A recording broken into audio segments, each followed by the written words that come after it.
Alright, hello everybody, my name is Matt, and today I will present to you the first part, or the first video of this Badline eSports series, the Badline eSports game modes. So the first game mode we'll be looking at is SG. We'll get right into it really soon. The two main things I'll be covering is the steps of a clan battle, of a clan war, whatever you prefer calling it. And then there will be a section for that's more advanced or for leaders at the end of the video. The first thing in a clan battle is the routes. Which routes will you go? Is it a leader that will assign your routes, or are you all friends and you just want to play for fun, so you each go your own way? Both ways are fine, but what's important is that you still have a meetup at the end of your routes. So while you go for your routes, you need to constantly be looking around you. You don't want to get picked, especially in the Badline 5v5s, because a 4v5 and a 3v5 that can escalate very quickly to something almost impossible to win.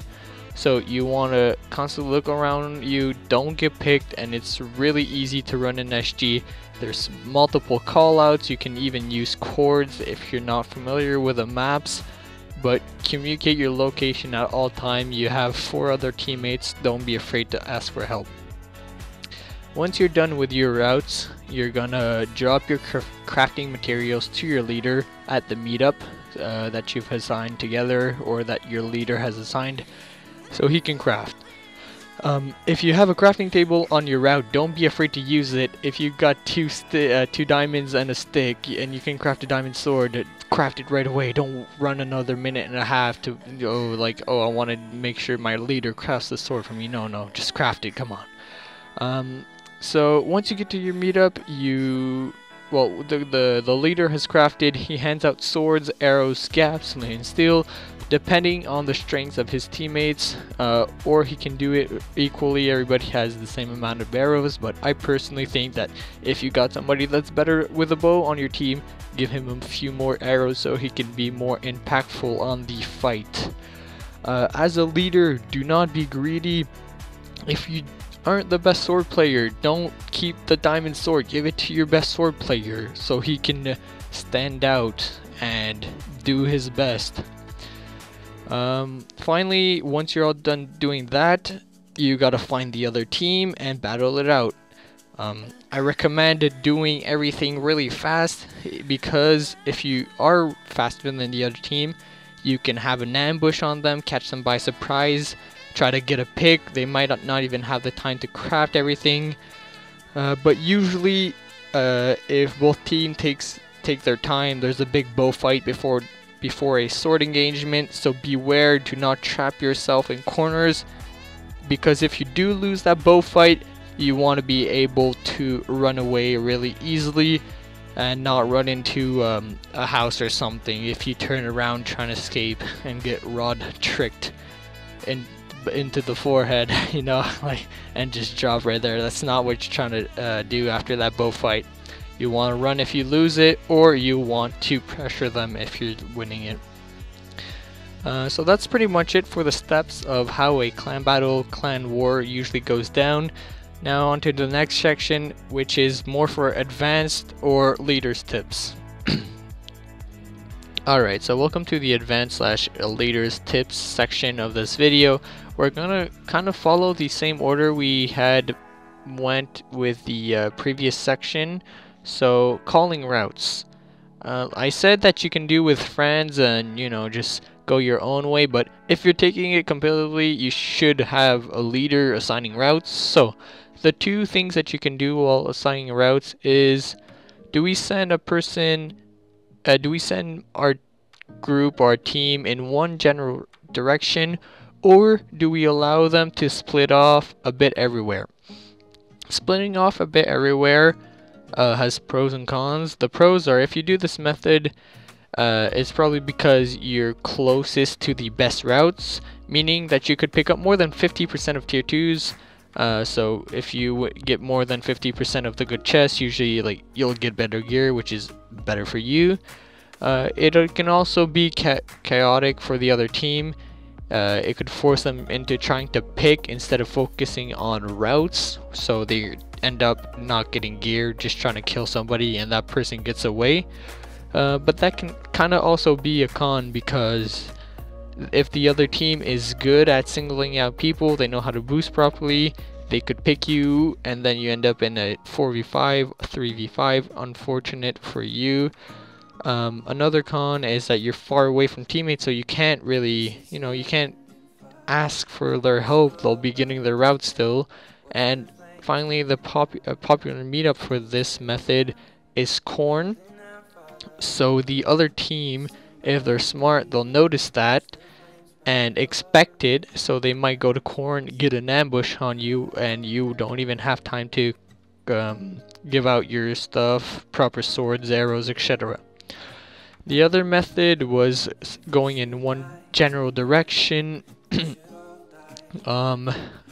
The pros of this is that you regroup fast, you can always get help from your teammates. The cons is that if you focus all your energy on one part of the map, they could easily steal some of your map, some of your chest, and if they do that, well, they essentially get more geared if they can get away. So it's something that you'll have to discuss with your clan mates, your clan members.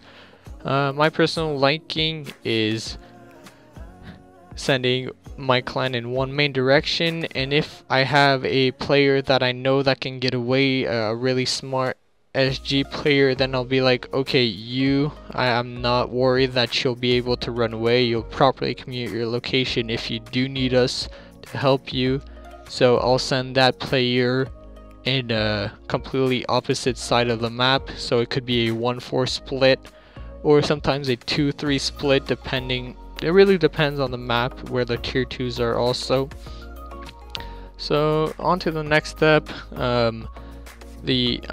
On the other section, it was the constantly looking around you, but we're just gonna skip to crafting material and choosing the meetup. The meetup should be somewhere opened. Closed areas are not recommended, because the other team can easily attack you and you're not be able to run away, so that's not good. You want to be able to run if they surprise you.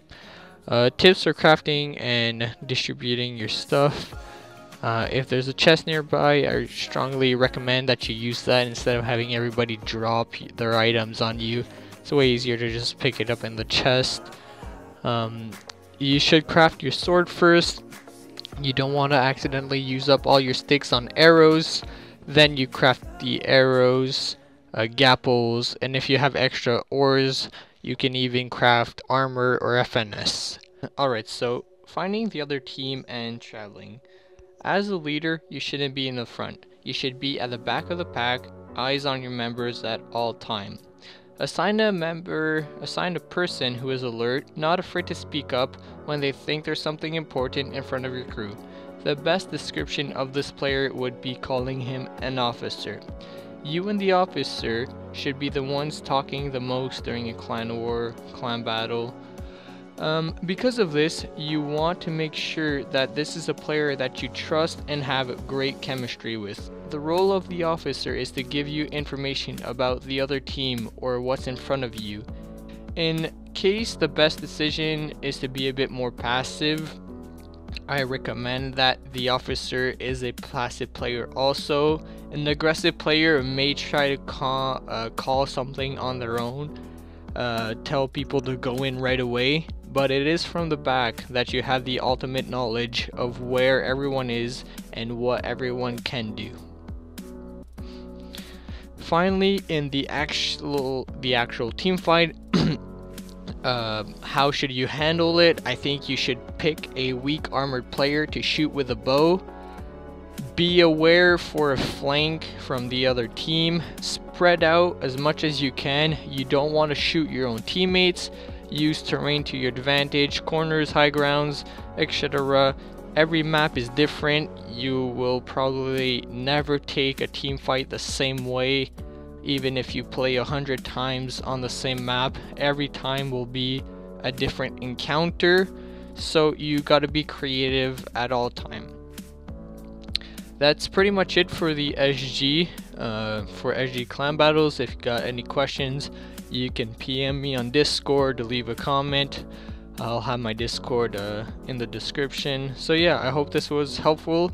I hope to see everybody at the tournament, the January 6th, 10 or 11 a.m. EST. Signups close at 4 p.m. On January 4th, not 4 p.m. My bad. And yeah, good luck to everybody.